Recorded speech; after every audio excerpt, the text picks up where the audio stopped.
It was almost 50 years ago that I discovered the songs of Francis Poulenc. There was a record of Régine Crespin, and Felicity, Lott and I, we were both students at the Academy, discovered this music together.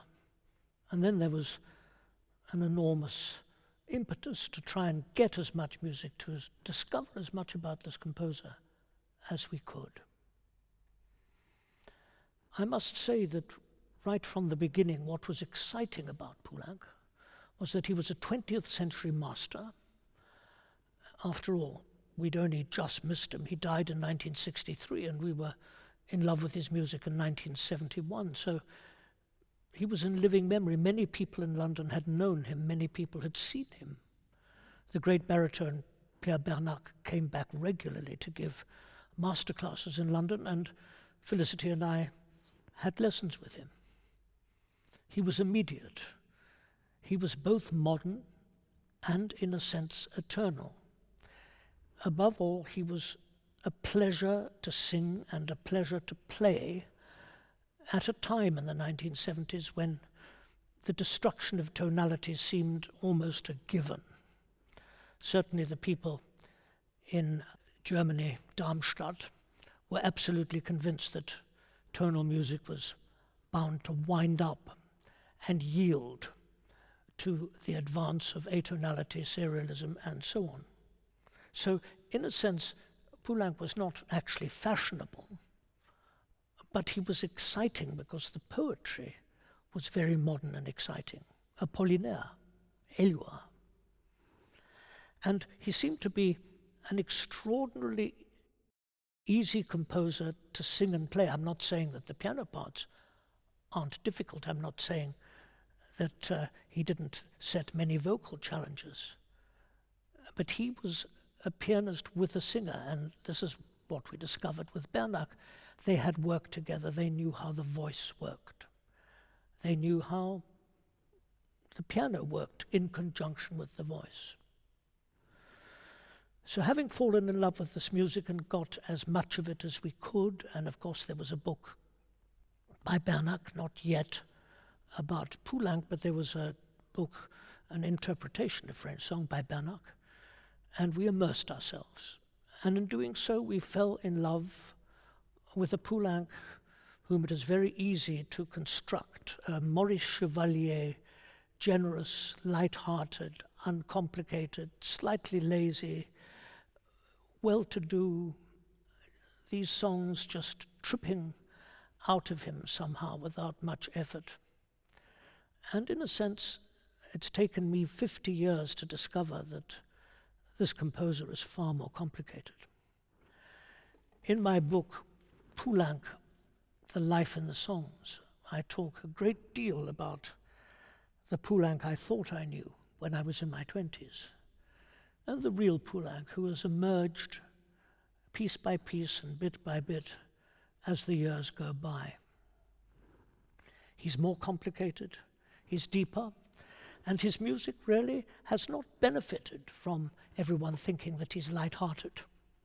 On the contrary, a lot of people undervalue his music simply because they think that a person who is so light-hearted and so happy and so pleasure-giving is not going to be very deep, and the music isn't going to be very deep.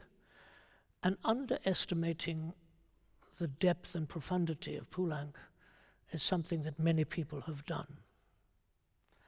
I think he's a 20th century master.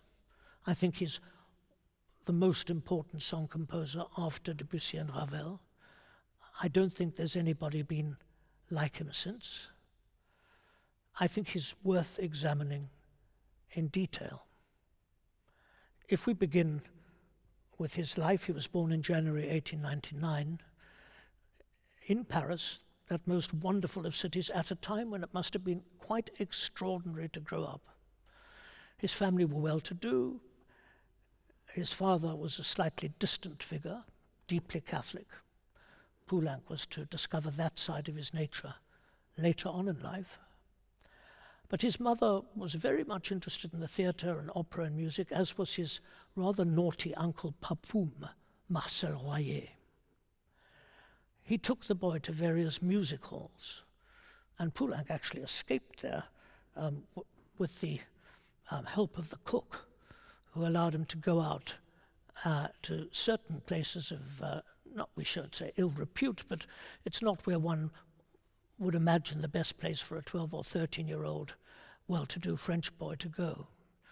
But right from the beginning, he was excited by the atmosphere of popular music, by the musical, and by all those things that have come into his music somehow as special flavors, which are part of the Poulenc magic and alchemy.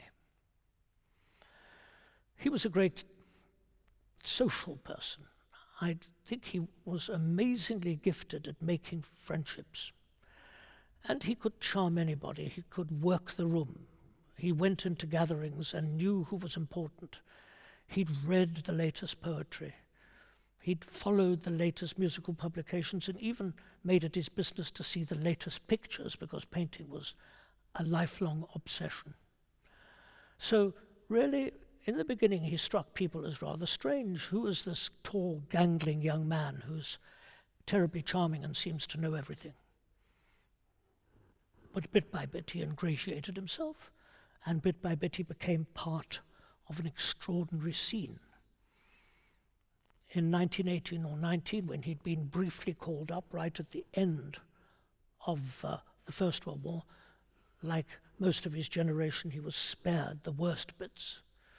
But he was called up, and at that time was in touch with Jean Cocteau, 10 years older, and already a huge personality in Paris at the time. Cocteau, with his writing and his ability to gather people around him. We shall see that Poulenc and his friends became a group of composers called Les Six in about 1920. But before that, Cocteau invited Poulenc to write a song for one of his spectacle concerts.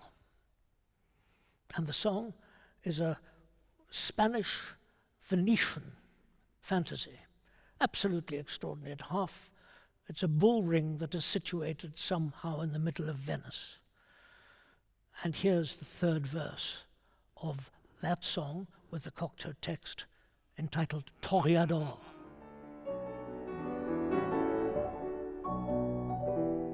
Que de cavaliers, que de monde remplit l'arène jusqu'au bord. On vient de son lieu à la ronde t'acclamer Toréador.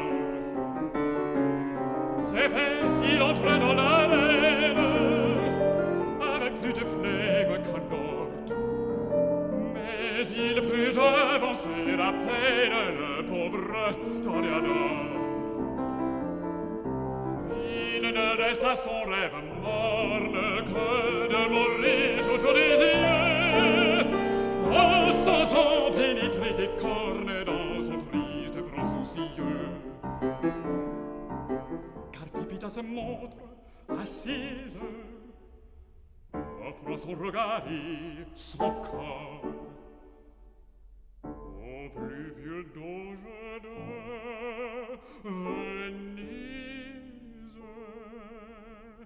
Et rit du Toréador. Bel espagnol, dont ta gondole, du caracole, carmencita, sous ta mantille, ricipitille, rouge qui brille, c'est Pépita. Ah, ah, ah, ah, ah, ah, ah.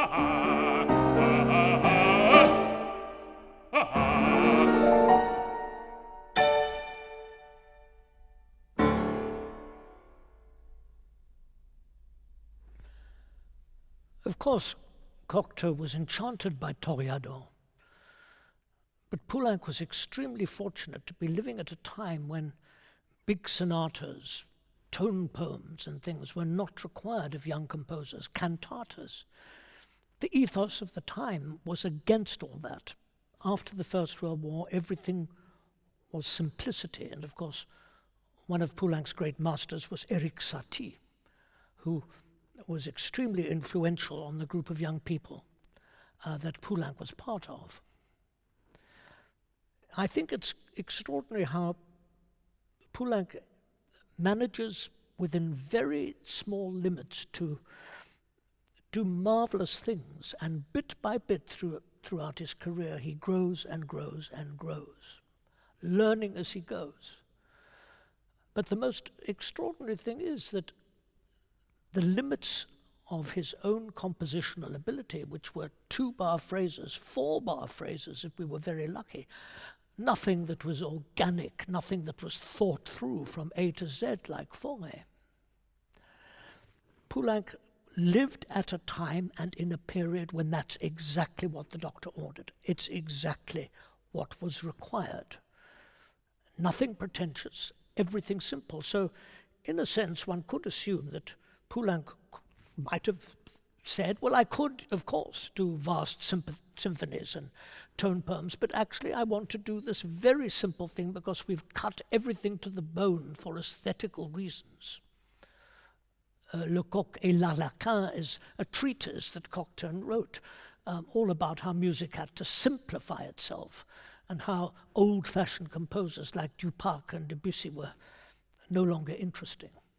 Now, Poulenc didn't really think this, but his early music is extraordinarily brilliantly composed within certain set limits that don't seem like limits. So brilliantly has, as it were, Poulenc worked within his means. When he was still again a soldier, still in uniform, he came across, was sent to him actually, a new book on the bestiaire, poems by Guillaume Apollinaire with woodcuts of animals by Raoul Dufy.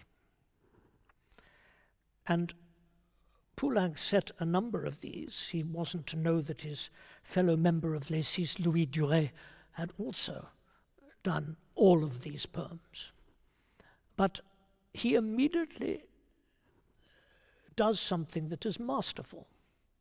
They're animal poems, and they're only 4 lines, so the poem itself sets the size of the music. And the opening song is about a dromedary, le dromadaire. And here is the music that Poulenc invents for that loping animal.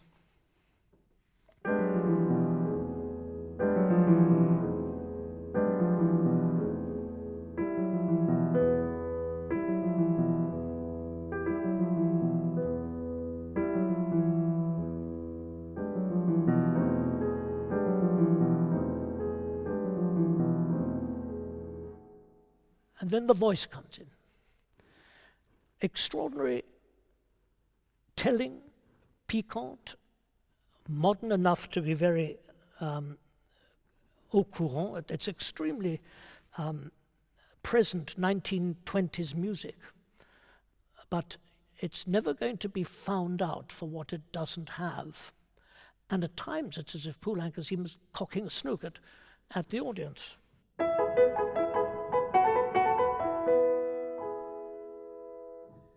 And here we sense also the musical, that right from the beginning, Poulenc's ethos is this mixture of having heard Fauré's songs sung by his sister, having heard Debussy's sonata accompanied by the composer, having heard The Rite of Spring by Stravinsky, and then also having heard a lot of popular music. And he is able, right from the beginning, to steal and make this mixture that is very special to him.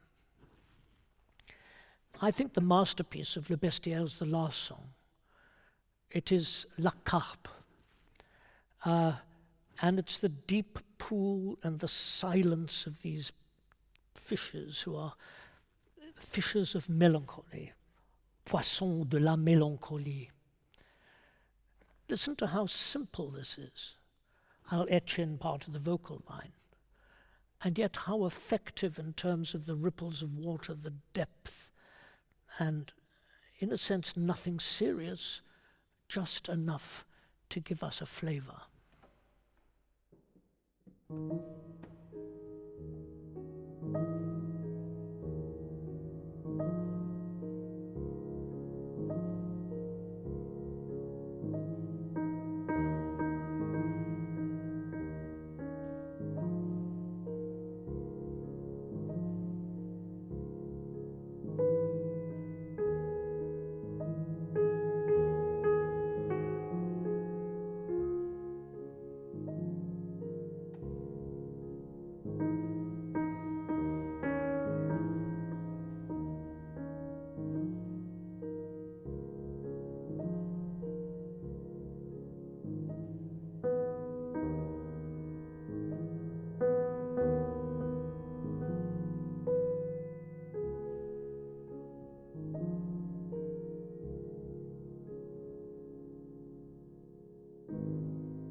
There's no great compositional genius about that, and yet there is. It has a touching, profound quality. It's simple. It is exactly suited to the mood and the shape and the proportion of Apollinaire's quatrain. And of course, this immediately available, this immediately accessible music was something that took Paris by storm. A lot of singers decided to sing it.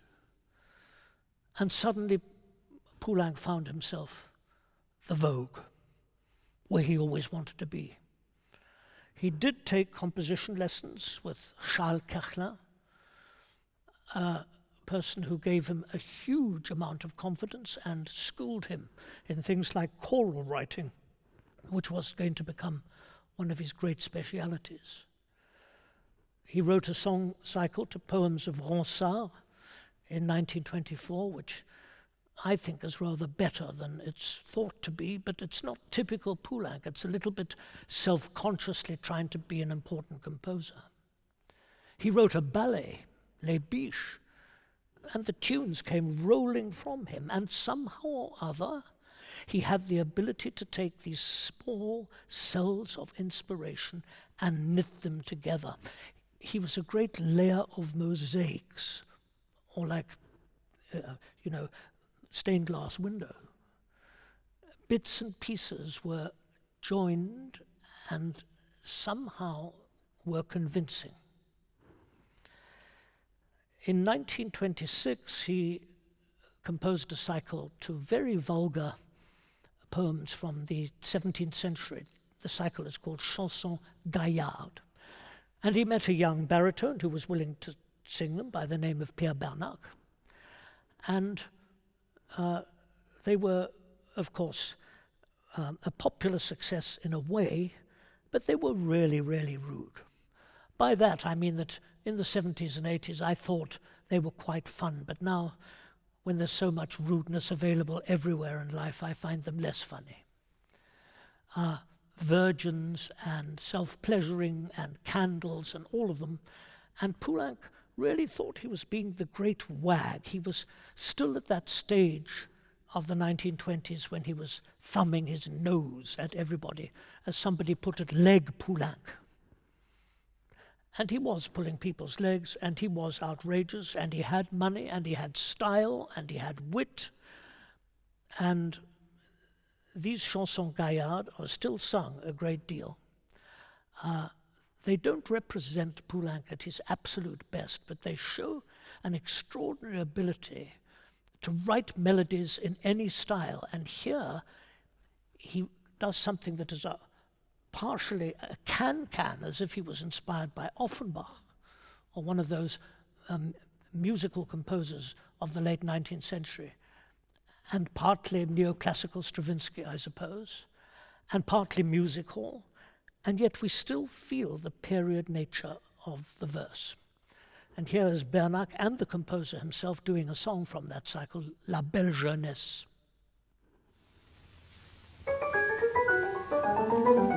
Il faut s'aimer toujours et ne s'épouser guère. Il faut faire l'amour sans curé ni notaire. Cessez, messieurs, d'être épouseurs. Ne visez qu'au tirelire, ne visez qu'au tourlour. Cessez, messieurs, d'être épouseurs. Ne visez qu'au cœur.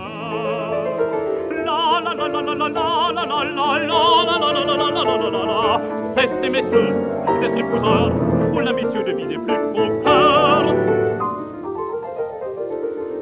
Pourquoi se marier quand les femmes, pourquoi se marier quand les femmes des autres ne se font pas briller, pour devenir des nôtres, quand leurs ardeurs, quand leurs faveurs cherchent nos tirelires, cherchent nos tourlours, cherchent nos cœurs.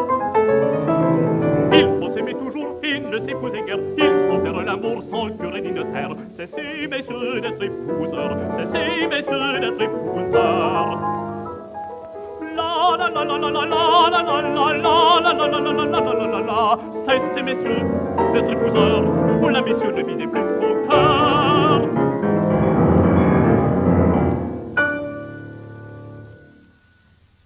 1920s were an amazing period for Poulenc.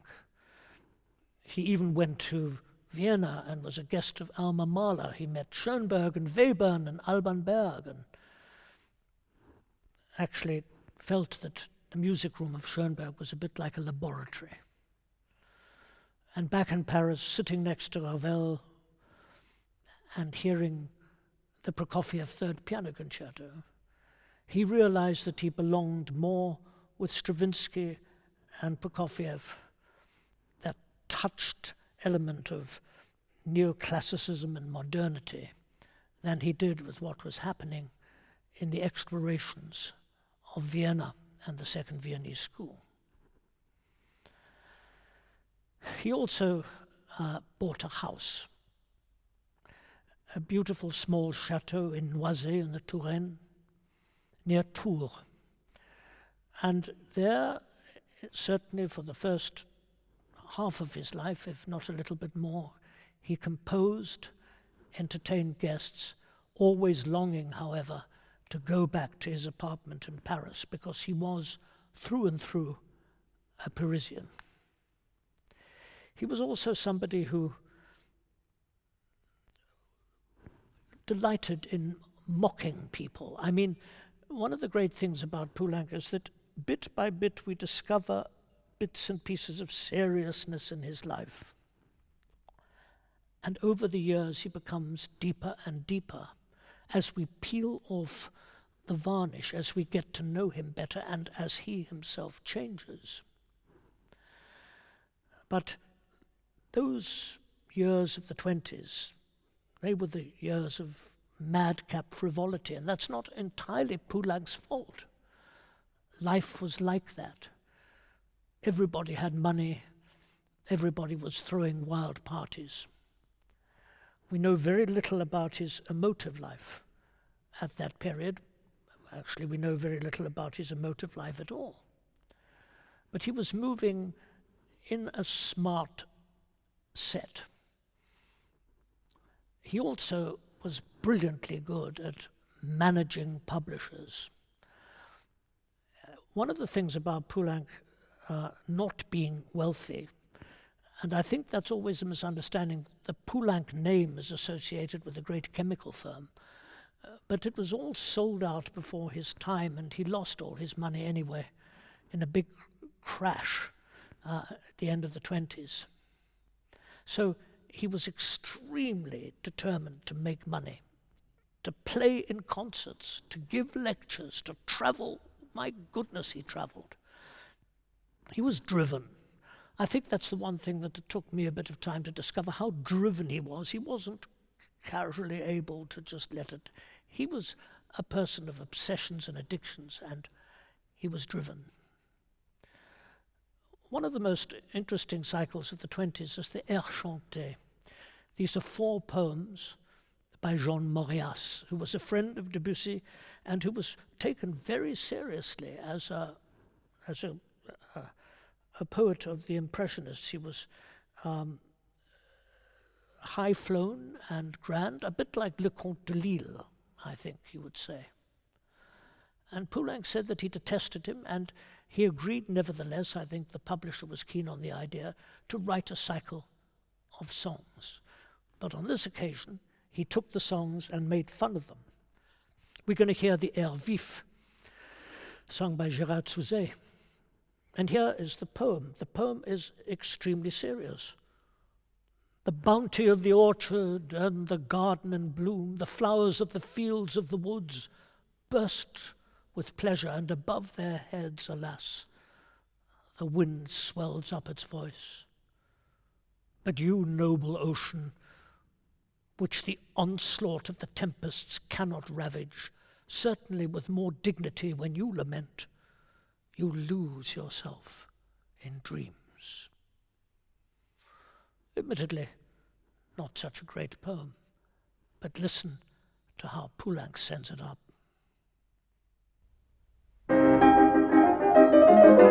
Le trésor du verger et le jardin en fête, les fleurs des champs, des bois éclatent de plaisir. Hélas, hélas, hélas, hélas, et sur leur tête le vent enfle sa voix.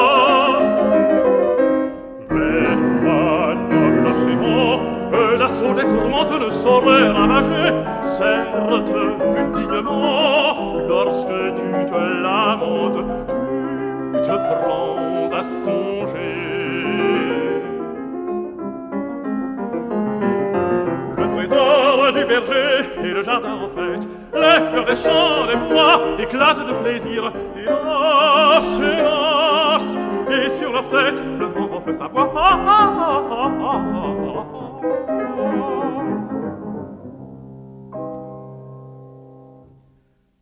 There is a change of mood with the 1930s. And I think that goes together with the zeitgeist as well. Poulenc was extremely sensitive to the people around him. It mattered enormously who he was talking to, whom he was close to. People were influential on him. He was hardly interested in politics. His family had always been slightly more right-wing than left-wing. I don't know why. As a young man, I assumed that he was actually left-wing. I assumed he was an active member of the resistance. All these assumptions, sometimes fostered, sometimes not.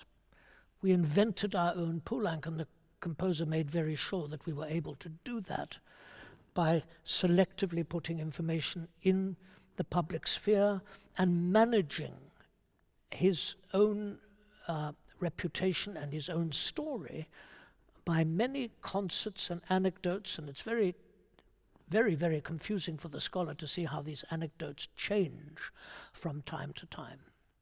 But he's inventing himself, and the picture that he's inventing is one of surprising contrasts, the monk and the ragamuffin. But in the 30s, something happens to him that is not part of his invention, and it's not something that he's faking.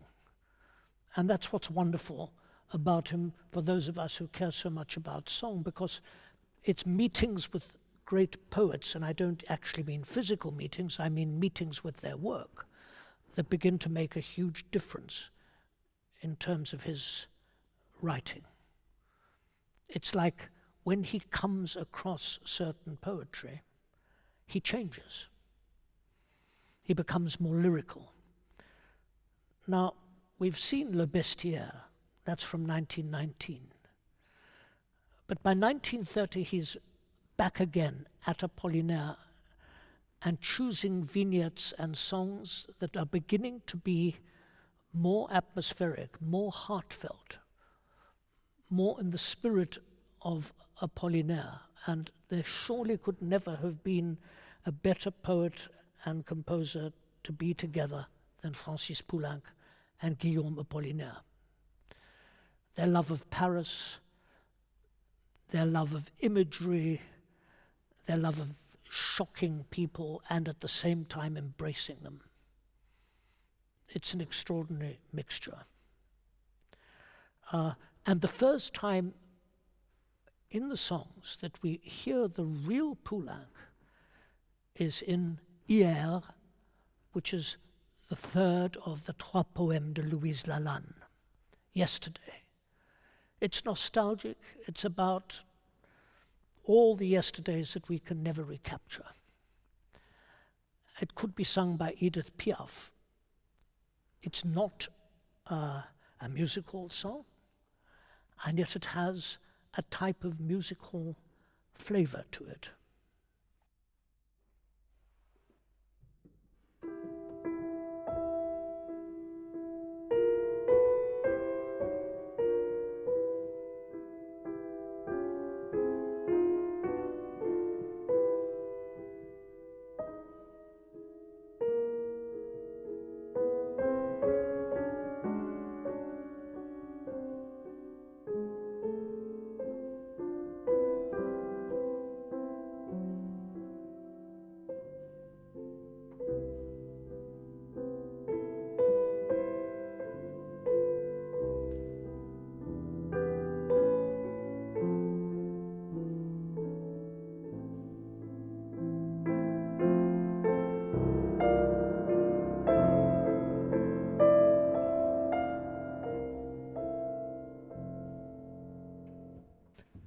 Now, for those who love Poulenc songs, that's identifiably Poulenc, and really for the first time. There's nothing there that's essentially music hall, but particularly for people outside France who have a dream of France, who have a longing to have known France at its greatest, to imagine themselves seated on the boulevards and in love in Paris, the most beautiful city in the world. The music somehow evokes that. The harmonies evoke that. And the words of nostalgia in this poem are by Apollinaire. You think, it so happens, they are by his mistress Marie Laurencin, who was a wonderful painter. And Apollinaire passed them off as Louise Lalande, a lady poet who he invented for a magazine that he was working on. So here we actually have a very brilliant example of things not appearing to be as they seem. In other words, there's always layers, there's always another story, there's always another truth. Compartmentalized. Poulenc said the 4 poèmes de Guillaume Apollinaire, and so you would think he'd found his one and only poet. It's so sad that we can't have all this music because each of these songs represents a very special progress. But then something else happens. Do you remember we had Pierre Bernac singing La Belle Jeunesse? Well, he in the end wasn't particularly amused by the smuttiness of those poems and decided he didn't want to have much more to do with them, and Poulenc thought he was a prude, and they separated, like colleagues sometimes do who don't get on. And then in 1934, Poulenc attended a salon and heard some marvelous song singing around the corner from somebody he couldn't actually see. And it was Bernac, who by that time had had coaching and a wonderful association with André Caplet, another great melody composer. Well, the two met in Salzburg, where they both happened to be. A mad American lady invited Bernac to do a midnight recital with the piano going out of tune every second in the cold air. It was an all Debussy day, and Bernac invited Poulenc to accompany him. It was a well-paid gig, so of course Poulenc said yes. And this was the beginning of an association that lasted for 25 years. It was not a romantic association. They called themselves vous to the end of their days, but it was one of the most significant artistic friendships and collaborations in all French music. And together with Bernac,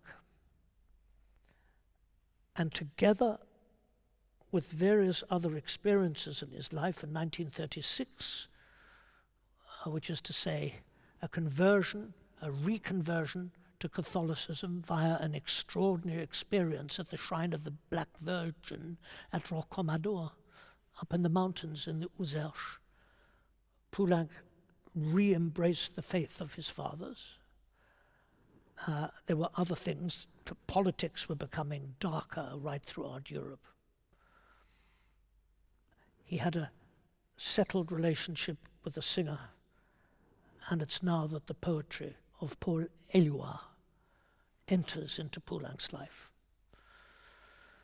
Eluard is a surrealist poet, and if you read his poems, they're not going to make sense to you in the way that Verlaine does, or even quite a lot of Baudelaire, certainly a lot of many of the other poems in French song.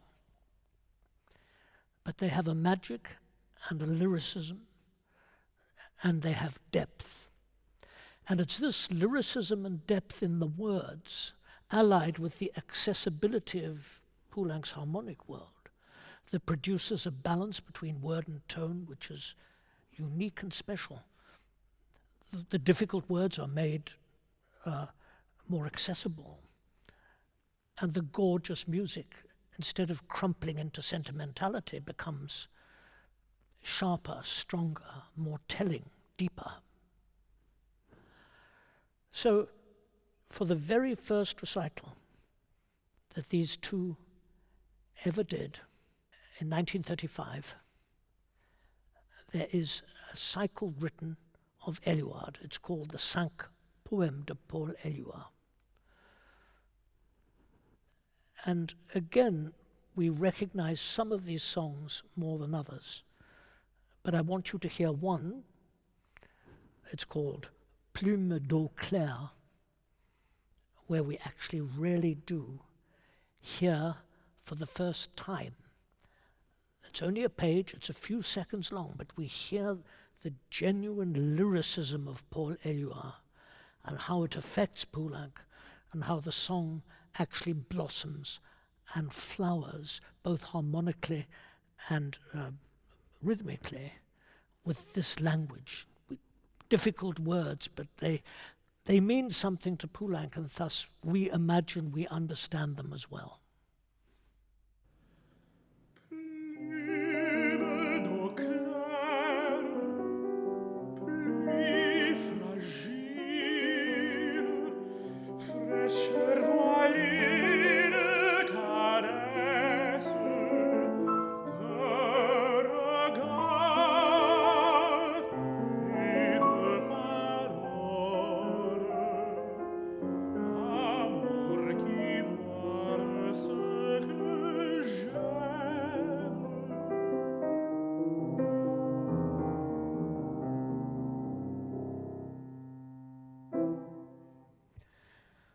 Once the Bernac-Poulenc partnership was in place,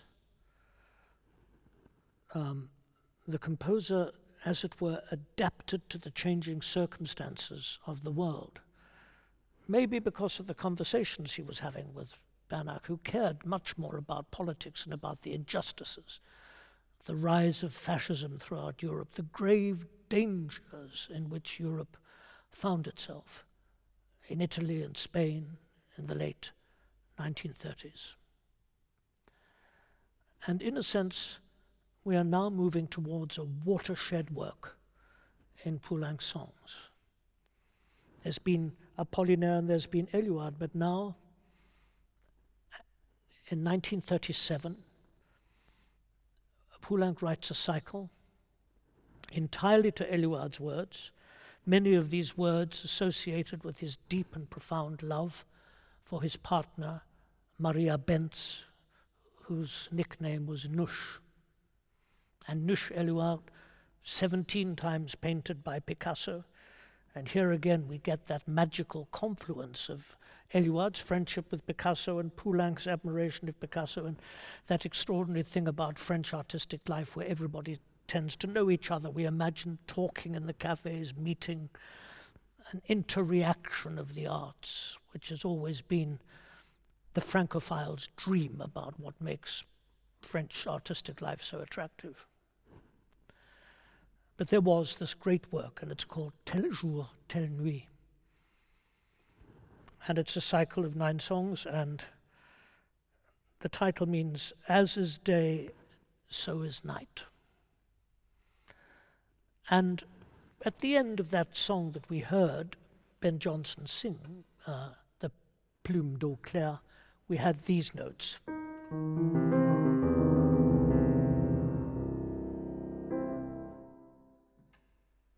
A difference between C major and C minor. The quintessential key, C minor, C major, the difference between E flat and E natural, that is so much a part of the Eluard settings. I think the opening song, Bonne Journée, that wonderful movement of quavers, the vocal line moving through, and that feeling of joy, of a new beginning, of something happening that is going to take you by surprise. How extraordinary. What a great song it is. And it has a mirror image at the end. And in between, well, it's a bigger piece and a more important piece than Poulenc had ever attempted in terms of his songs. And this is one of the big things about Poulenc. He writes up to the next event, up to the expectation of Bernac, who is a profound and deep-thinking person, religious, a man of amazing integrity. And in a sense, in this company, Poulenc surprises everybody. He made a habit of surprising everybody by having more in him than they'd first thought. From that very beginning as a young man, when he appeared a very superficial gatecrasher, he's now suddenly turning into, can it be a great composer? Can it be a profound composer? That opening song is a real special moment in French music, with its wonderful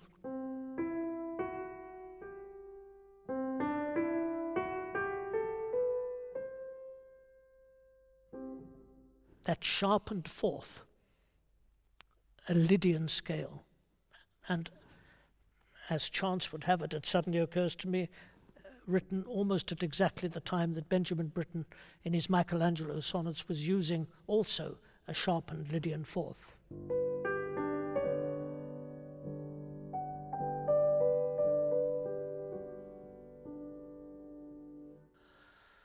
Here is the opening of Bonne Journée, and every time I begin to play this, I feel that I'm setting off on an amazing journey with a composer who has suddenly revealed himself to be not just entertaining, not just touching, not just tuneful, but possessing that mysterious thing that is greatness, indefinable, but when one hears it, one knows how great it is.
The singer, of course, was Dame Felicity Lott, a lifetime companion, as far as I'm concerned, with Poulenc. How he would have loved her. Everybody said so, whoever knew him, the person I discovered Poulenc with was supremely suited to sing this composer, and how grateful I am for that fluke of history. And Poulenc, you know, having written this big cycle for Bernac, was aware that he wanted to write music for the female voice as well. Actually, I think the poetry of Eluard is a bit like Winterreise. It can be sung by men or women. The poems are not gender specific, they are human specific. So I like women singers singing Telle Jour, Telle Nuit. But Poulenc wanted to write and found a poet, Louise de Villemorin, a friend of Marie-Blanche de Polignac, who was one of Poulenc's great patrons, and wrote the Trois Poèmes de Louise de Villemorin, and later a cycle called Fiançailles pour rire, which is very often heard. It's a cycle that Poulenc later said that he wasn't as happy as he could have been with, but it has a lot of the entertaining, touching side. But he needs Eluard or Apollinaire or Paris. Paris is such a star of the Poulenc songs. It's difficult talking about one's heroes having feet of clay because that implies disapproval. I think Poulenc was an unhappy person living with shame. The shame of his sexuality at a time in his particular social class and surroundings where homosexuality was not at all acceptable. And because he'd grown up as a young man, very much a loose cannon, able to entertain himself, able to go to places, he had the chance to see a louche side of life at quite an early age. And as luck would have it, his grandparents had a beautiful house in Nogent-sur-Marne, which was a type of Disneyland of the time for working class people, with boat rides and all sorts of special attractions. And that element of furtive sexuality is something that stayed with Poulenc throughout his life, I think almost addictively. It provided him, on the occasion that he fell in love, with a lot of pain. He was not one of those people who was made very happy or very fulfilled by falling in love. He was complex, compartmentalized, secretive. Many of these things, when they come out today, only serve to make us more grateful, more admiring, I think, of the man who hadn't just given us all this music effortlessly, because it doesn't sound like effortless music. It's, when you get to know it, it's music of heart and soul. I want to just show you, I mentioned Paris. One of the most beautiful and strange, haunting songs. An Apollinaire text is called Allons plus vite. And Allons plus vite is about somebody mournfully and almost against his will being pulled out to go on the streets on a May night in search of love, looking, cruising, draguer, as they say. And how wonderfully Poulenc takes this poem, which starts off very esoterically, and then suddenly with a bump takes us into the Boulevard de Grenelle, a rather salacious and part, well, it's where Apollinaire, the poet who shared so many of Poulenc's proclivities, albeit aimed at a slightly more conventional sexual area. Apollinaire went searching for love. So the song begins like this.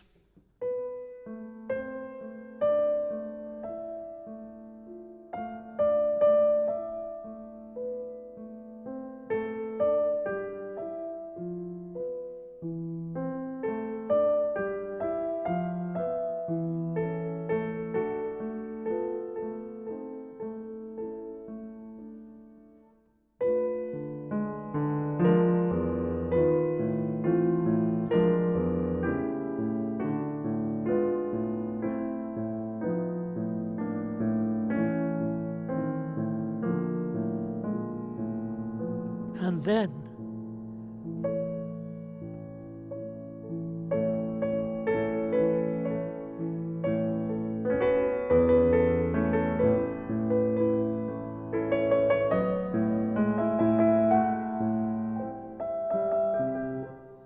goes suddenly from A minor, that esoterical wandering, into that Parisian accent, sur le boulevard de Grenelle, something that Bernard does so extraordinarily well. Here is another Parisian memory, a 2-page masterpiece called La Grenouillère, a part of Paris, the froggery, which had at one point attracted the Impressionist painters. And all it is now is a sort of deserted site where little boats are bumping together. And the poet feels melancholy in conjuring a memory of what this place in Paris once was.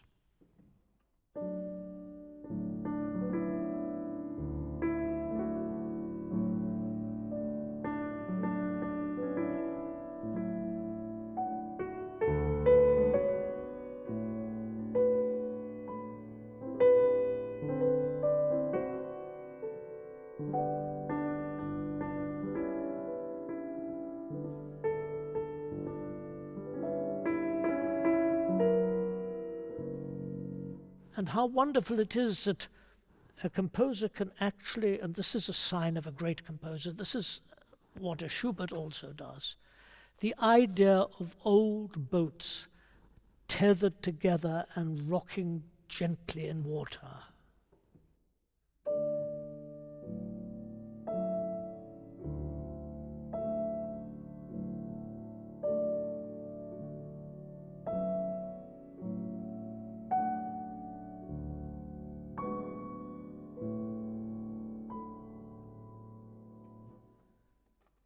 And, you know, Poulenc is such a thief, such a musical magpie. He does all sorts of naughty things. And here he does a steal from Modest Mussorgsky, one of his favorite composers.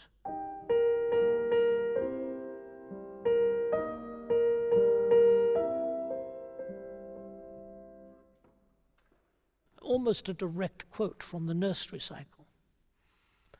But Poulenc has that knack again and again of taking beloved fragments of memory, because they remain part of his own musical memories, and transmuting them into something extraordinarily his own.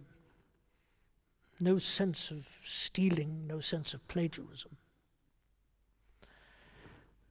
Those luscious harmonies, you see, are not only about Paris and sex and louche memories. That whole Parisian thing is very Apollinaire. But the lush harmonies can also apply equally to visionary poetry, the poetry of Eluard.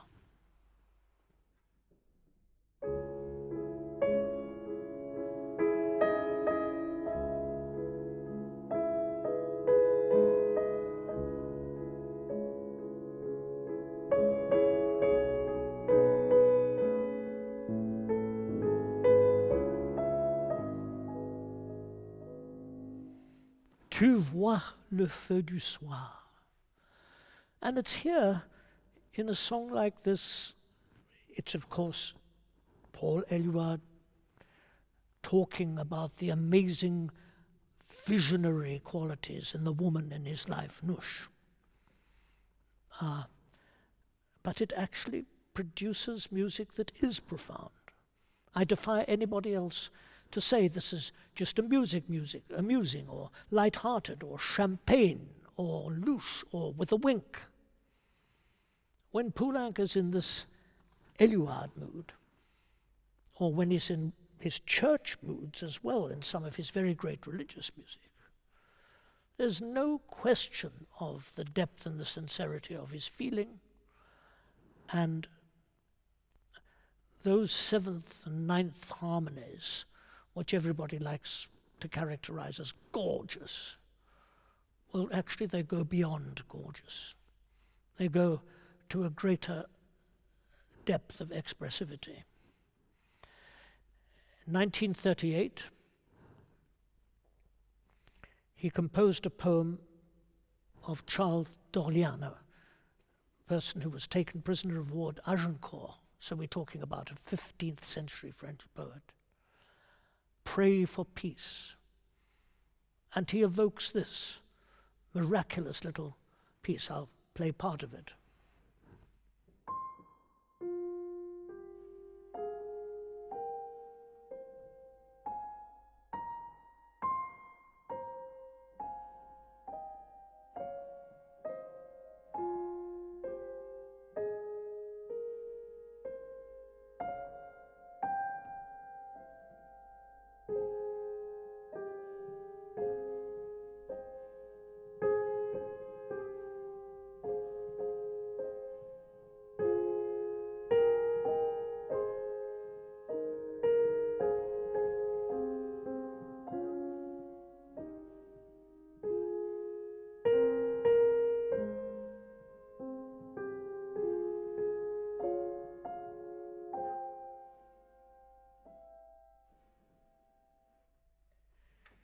Is that thinking yourself into some type of old-fashioned medieval style? Is it pastiche? Well, yes, in a way.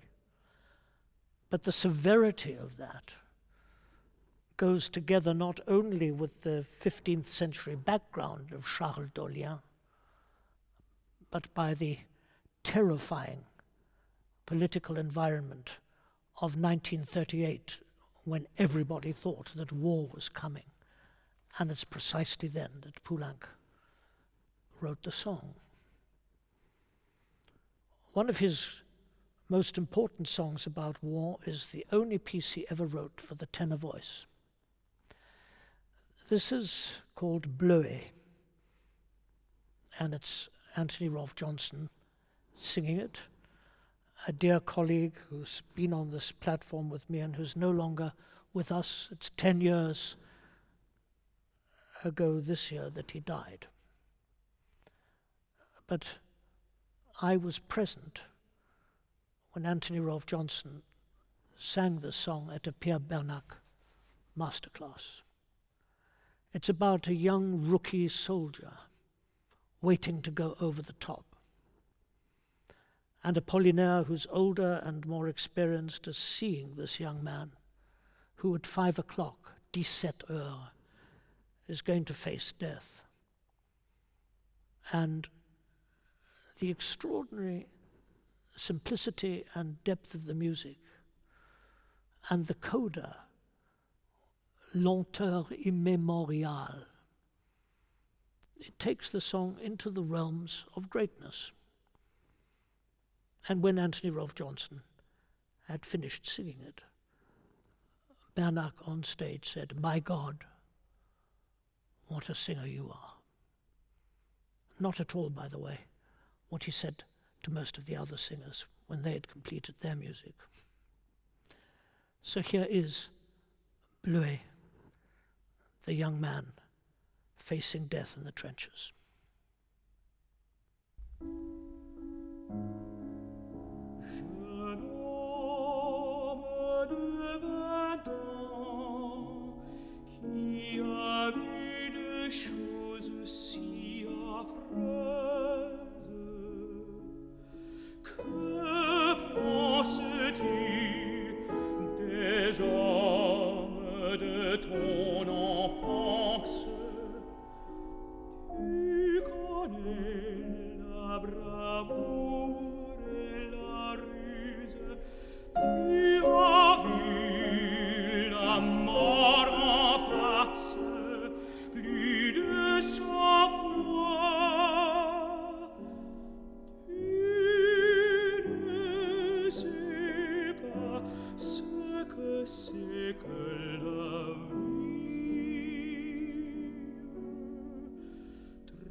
Tu es joyeux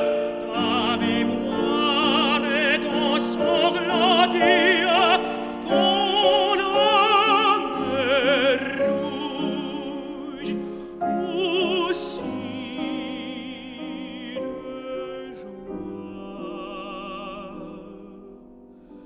Tu as absorbé la vie de ceux qui sont morts près de toi. Tu as de la décision.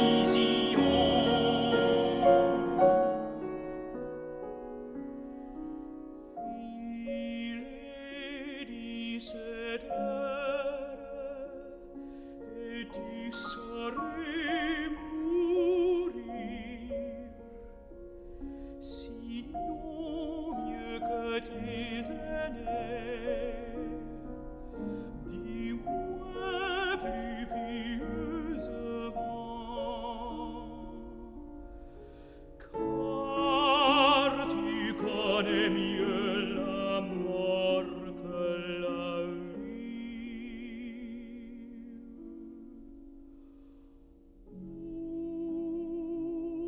Ô douceur d'autrefois,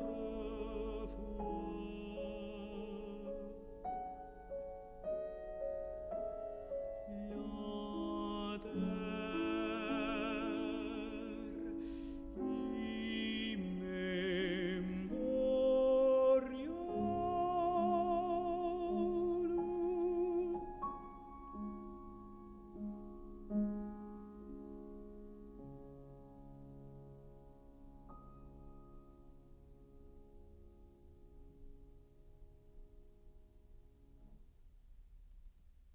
In 1940, both Bernac and Poulenc found themselves called up, but not for very long. They soon became involved in musical programs and doing recitals and traveling. And actually, in a sort of a way, if you can say that somebody had a wonderful war, Poulenc did, simply because he was living in a town that was never bombed, unlike Berlin or London. And Paris had an extraordinary active musical life, at what terrible cost to its population and the arrests and the activities of the Gestapo. That's well known. But Picasso worked productively in Paris throughout the war, and Poulenc did. The best-known cycle of that period is the Banalité, 5 Apollinaire poems. The most famous of them all is Telle, where actually the poet says, I don't want to work, I want to smoke. It's the laziest song in all the world.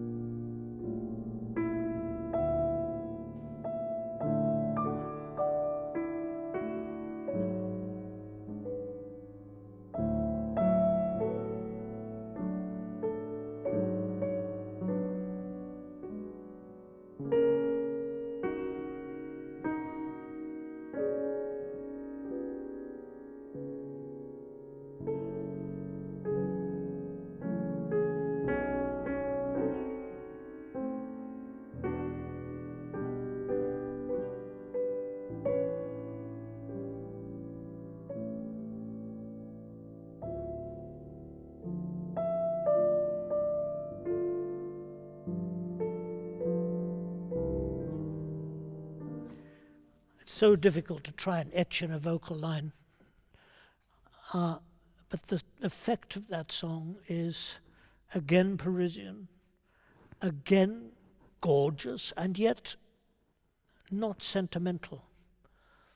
The words so often save Poulenc from sentimentality. And that music is very reminiscent of a large ballet that was produced of Poulenc in 1942 called Les Animaux Modèles. Also, he wrote stage music during the war. And there's another outrageous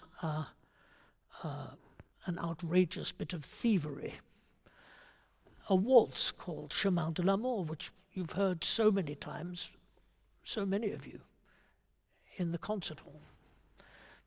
The first part is a wonderful French waltz, one would actually expect to hear this music with Piaf.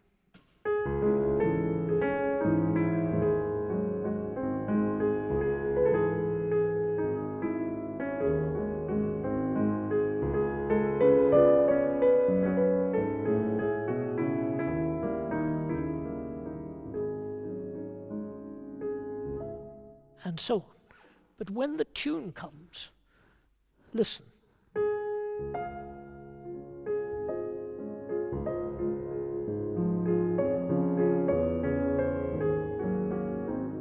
So well known to all of you, but where have we heard that tune before?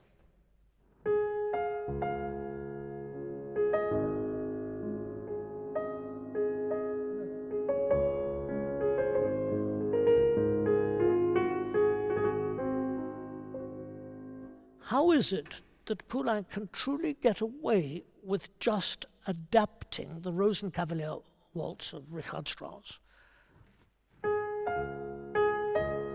And instead of, he goes back to the E flat.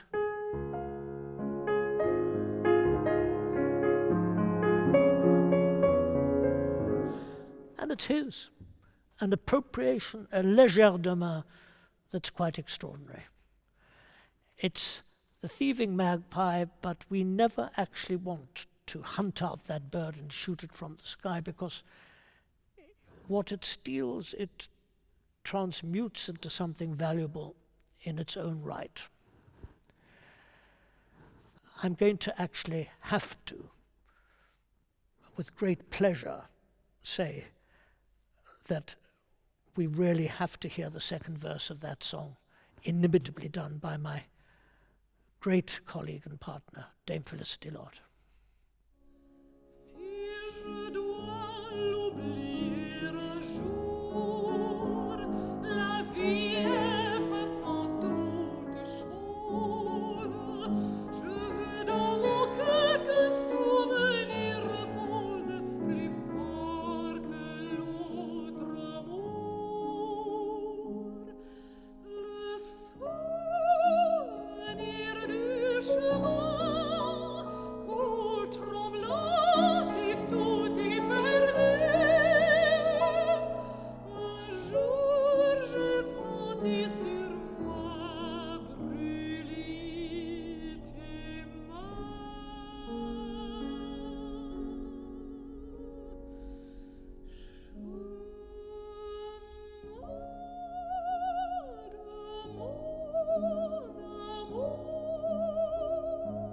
Je vous cherche toujours, chemin perdu, vous n'êtes plus, et vos échos sont sourds.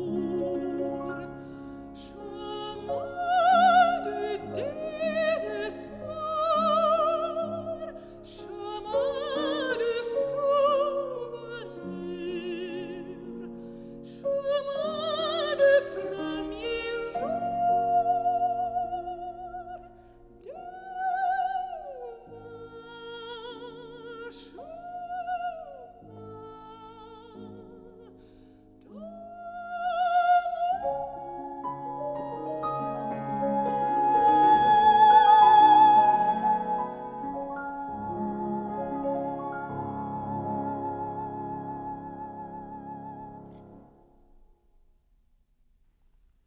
That particular waltz was written for a very great singing actress called Yvonne Printemps. And again, she was an amazing part of French life. She was married to Pierre Freinet. She had been married to Sacha Guitry. She was an institution all of her own. And Poulenc, like a lot of great composers, like Britten in fact, needs to have the voice and the person in order to create something for them. I'm absolutely convinced that without that particular personality, serious, hard-working, and full of integrity, we would never have had the Eluard songs in the same way without Bernac. So, in a sense, the songs continue to come. I think the great decade of songs as the 30s. The 40s have wonderful things in them, like the banalité and the calligramme at the end of the 40s, which is really one of the most important and deep Apollinaire works. It's the apotheosis of Apollinaire in Poulenc's achievement.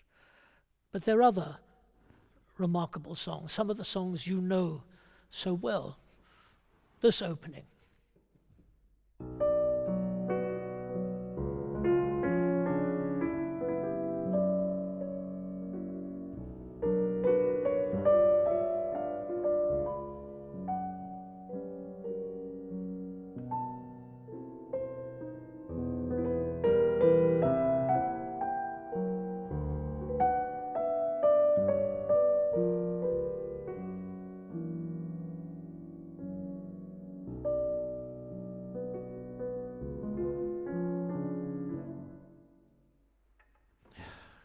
Touches of Chopin. But again, even if Poulenc is drawing on whatever musical vocabulary, and we find Chabrier, we find Verdi, we find Palestrina, we find Monteverdi, it's a salmagundi, it's a hodgepodge. But suddenly in that music,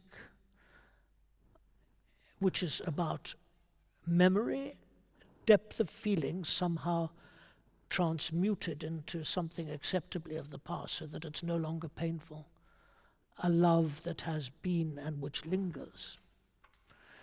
We get a color, and that music and the color of that music is Poulenc. What about this famous opening?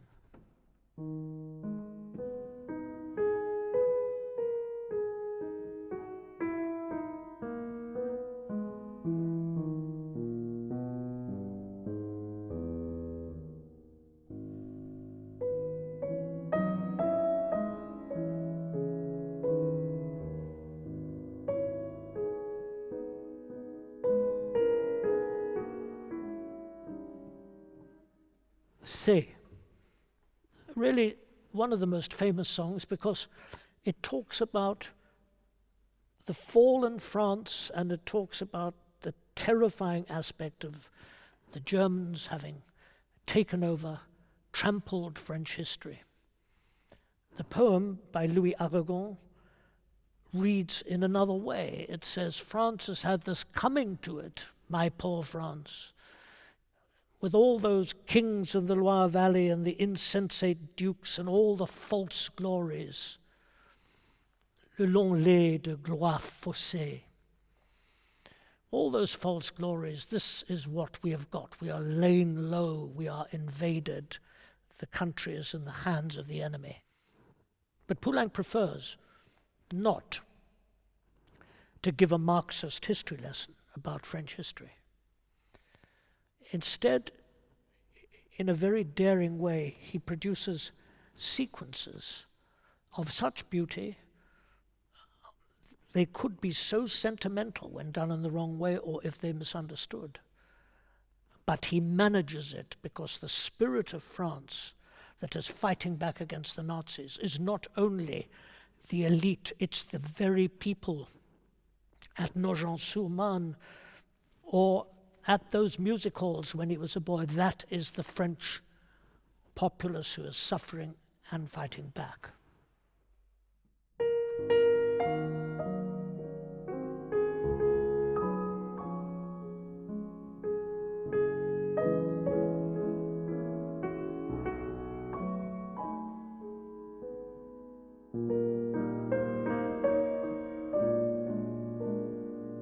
And yet again, on the words, the unprimed weapons and the tears badly hidden, oh, my France, my abandoned one.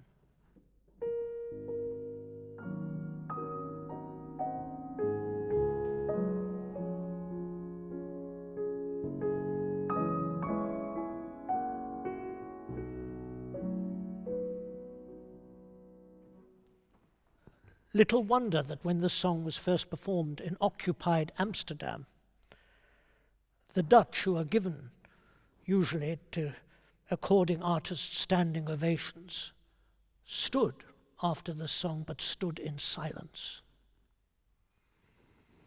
It is Poulenc the patriot. It is Poulenc representing something quintessentially French, but it is also Poulenc who had the great luck to have an artist up to performing something as wonderful as C'est.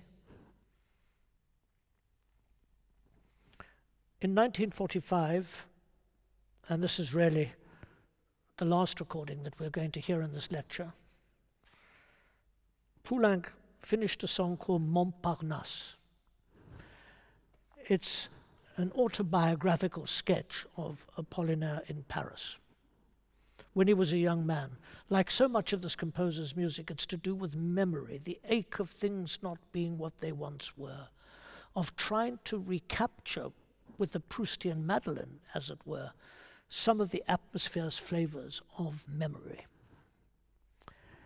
And Apollinaire is handing out prospectuses, hopefully, of his work, trying to curry interest. And he's a young man who only wants to get to know Paris. Poulenc did this song in bits and pieces.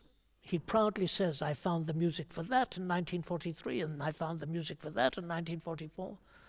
And yet the master magician manages to thread it all together. At the climactic moment, I think it's this extraordinary, one of the most lyrical outbursts in all Poulenc. Bearded angel, you are in reality a lyrical poet from Germany who simply wants to get to know Paris.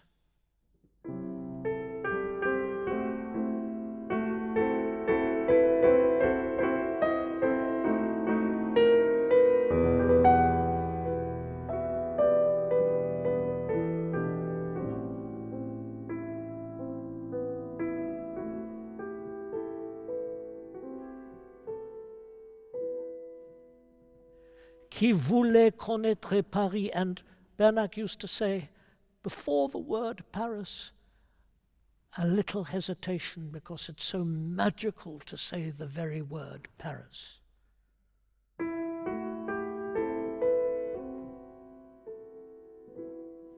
Paris. I love this song. I'd love you to experience it and follow the words. It meanders just like memories do. But it's the composer himself at the piano and his greatest interpreter, Bernac. Montparnasse, what a memory.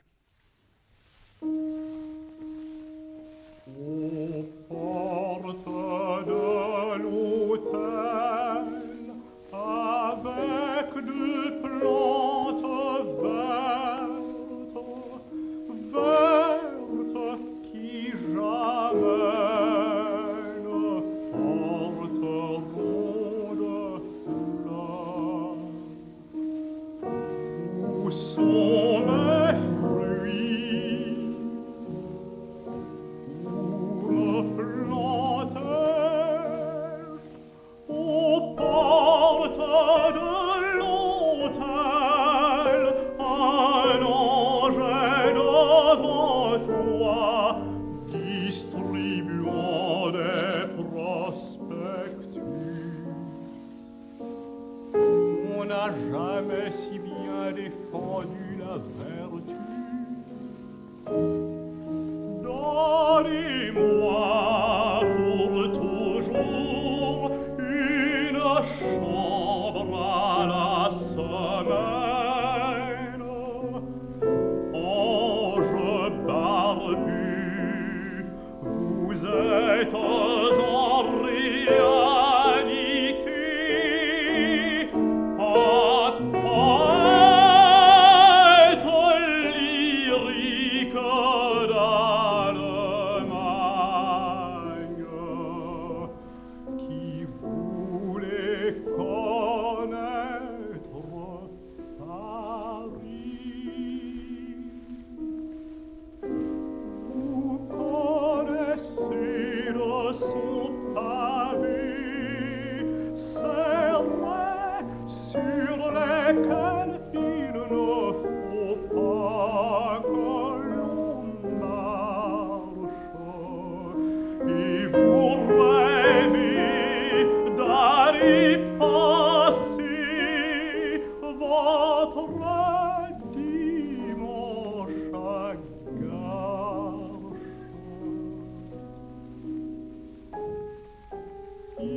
faites un peu long et vos cheveux sont longs.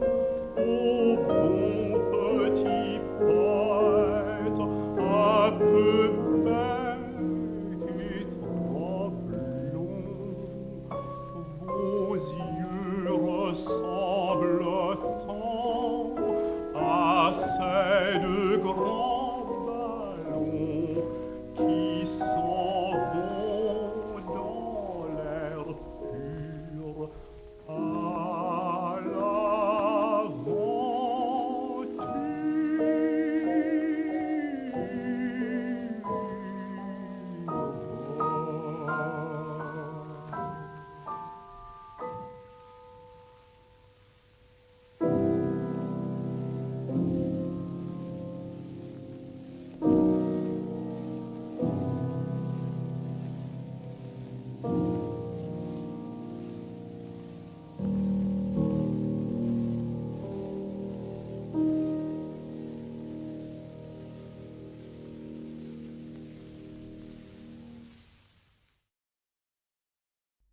Unfortunately, we don't have time today to really talk about all the songs, some of them very important. The 50s brought a new Eluard cycle, Le Fraîcheur, les Feux, and a remarkable tribute to 7 painters, Le Travail du Peintre, Picasso at the top of the list, but also Braque and Miro, and Joan Gris, and extraordinary music, and a lifelong tribute to Poulenc's obsession with painting.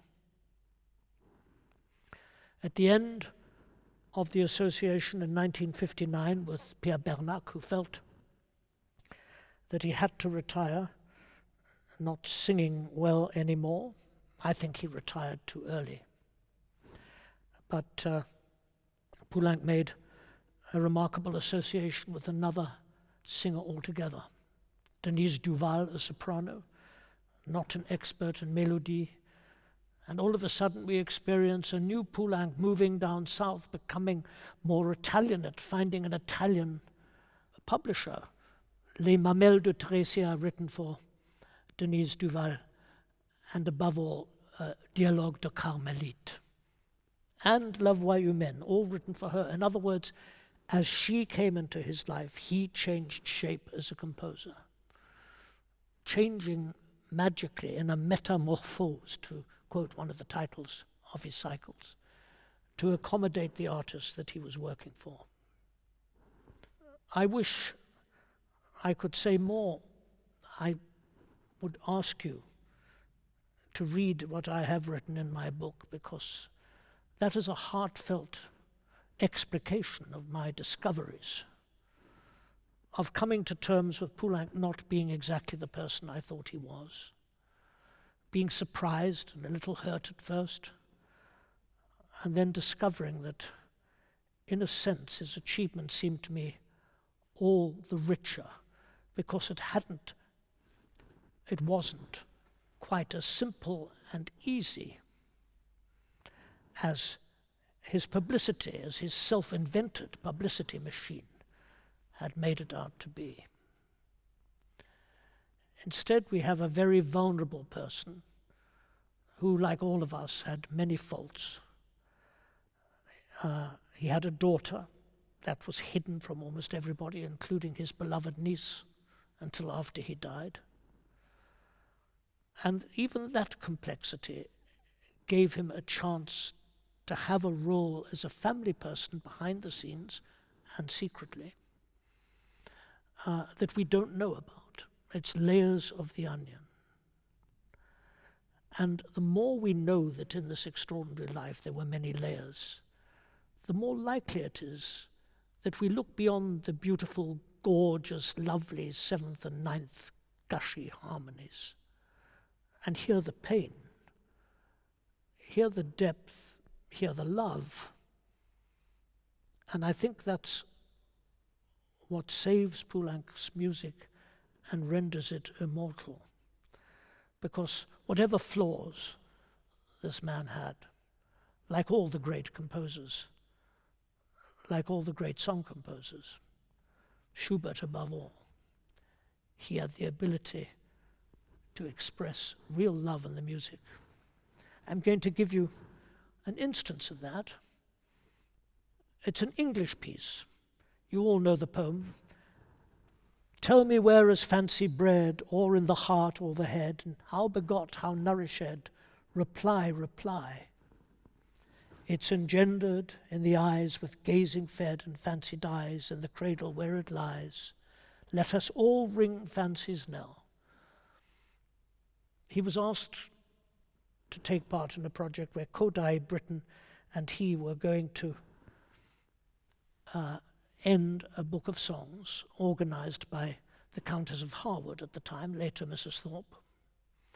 And Marion Stein Harwood had been a great friend of Britain's, and Poulenc, for the one and only time, set a poem in English, and he dedicates it to Miles and Flora, who are the two children characters in Britain's opera, The Turn of the Screw. This is very late Poulenc. This is almost the last thing he wrote.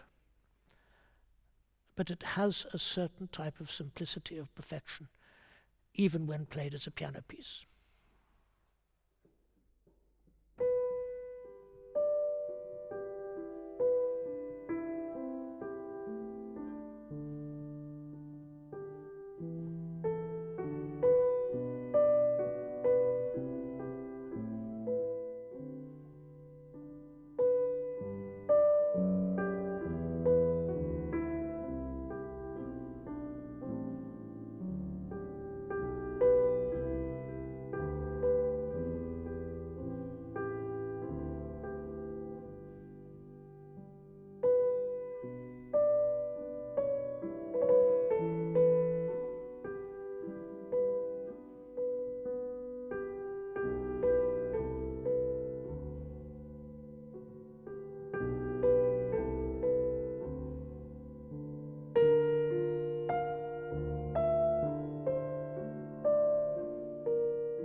And finally, I want to go back to Telle, Jour, Telle, Nuit, because in that cycle from 1937, Poulenc has provided, in a much shorter way, but nevertheless very significantly, us accompanists with one of the great postludes, the equivalent of the great postlude at the end of Schumann's Dichterliebe. And every time I play this music with its ineffable words, I marvel at the unknown person you become. And this is Eluard addressing Nuit. An unknown like you, similar to everything I love, but who is always, qui est toujours nouveau, who is always new. Encapsulated the feeling of a partner finding depths and wonders within his loved one that keeps the love alive and something always surprising and wonderful. And in a way, I think that applies as we get to know it better and better. It applies to to the music of Francis Poulenc.